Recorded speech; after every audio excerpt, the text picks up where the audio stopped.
মা দেখো রান্নাঘরের উনানটা ঠিক করছে। অনেক দিন ধরে উনানটা পড়ে রয়েছে, রান্না করা হয়নি, তো ভেঙে চুরে গেছিলো।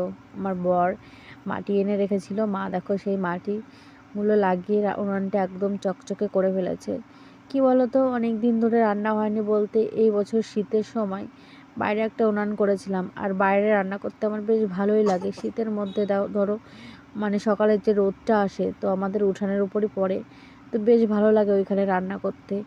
আর এই বছর তেমন একটা জ্বালানি কালেকশন করে রাখা হয়নি। তো কী বলো তো, প্রত্যেক বছর অনেক অনেক পাটকাঠি কিনে রাখা হয়, এই বছর সেটাও হয়নি। ভেবেছিলাম এই বছর হয়তো বছরটাই হয়তো গ্যাসে রান্না করতে হবে। তো যাই হোক, আমাদের বাড়িতে অনেক গাছ ছিল, আর আগের বছর ঝড়ে কিছু গাছ ভেঙে পড়েছিল, সেই গাছগুলো কেটে শুকিয়ে তারপরে অনেক দিন ধরে ওইগুলোতেই রান্না করেছিলাম। তো তারপরে দেখো এই যে সারা উঠানের উপর যত গাছ, সারা দিন এই টাইমটায় পাতা সব ঝরে ঝরে পড়ছে, অনেক অনেক পাতা জমেছে। তারপরে নিজেদের জমিতে সর্ষে উঠেছে, তো সর্ষের যে গাছগুলো ওইগুলোতে বেশ ভালোই জ্বালানি হিসাবে বেশ ভালোই হয়। তো চলো, আমরা গ্রামের মানুষ, তো আমাদের সব কিছুই অভ্যাস আছে। তো যাই হোক, যতদিন পারা যাবে, তারপরে তো গ্যাস আছে। ওই যে দেখো ওই জায়গাটায় বাইরে রান্না করি।